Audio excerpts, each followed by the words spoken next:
জগন্নাথ মিশ্রের ঘরে পুত্র হয়েছে। জগন্নাথ মিশ্রের আনন্দ আর ধরে না।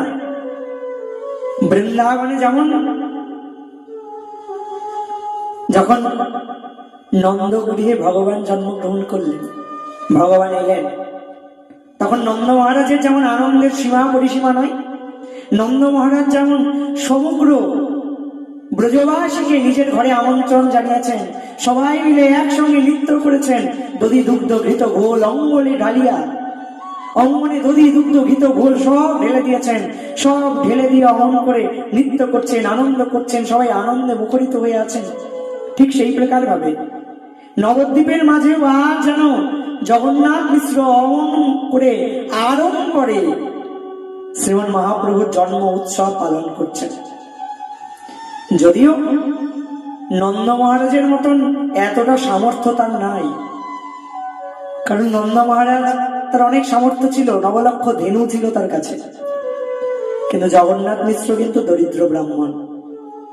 কিন্তু যার ঘরে আমার ভগবান এসে জন্মগ্রহণ করেছেন, তিনি আবার দরিদ্র হতে পারেন? কোথা থেকে কি জোগাড় হয়ে যাচ্ছে তারা নিজেরাও বুঝতে পারছেন না। আজ যেন দেবশ্রীগণ তারাও যেন আজ সামান্য রমণীর বেশ ধরে অমন করে আমার শ্রীমন মহাপ্রভুকে দর্শন করতে আসছেন। আর নবদ্বীপবাসী যারা, তাদের তো আনন্দের সীমা পরিসীমাই নাই, আর তাদের ভাগ্যের তো কোনো তুলনাই হয় না।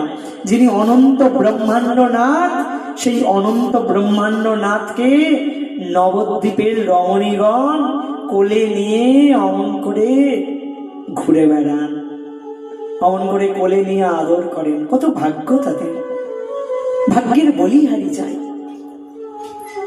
অনন্ত ব্রহ্মাণ্ড নাথকে কোলে নিচ্ছেন তারা। আর জগন্নাথ মিশ্রের নন্দনকে যেই একবার দর্শন করছেন, সেই যেন আর চোখ ফেরাতে পারছেন না। ভগবানের রূপটাই তো এমন, যে দর্শন করে সেই মোহিত হয়ে যায়। কেউ যে একবার সামনে এসে দাঁড়াচ্ছে, সে আর সরতেই চাইছে না, তাকে জোর করে সরাতে হচ্ছে।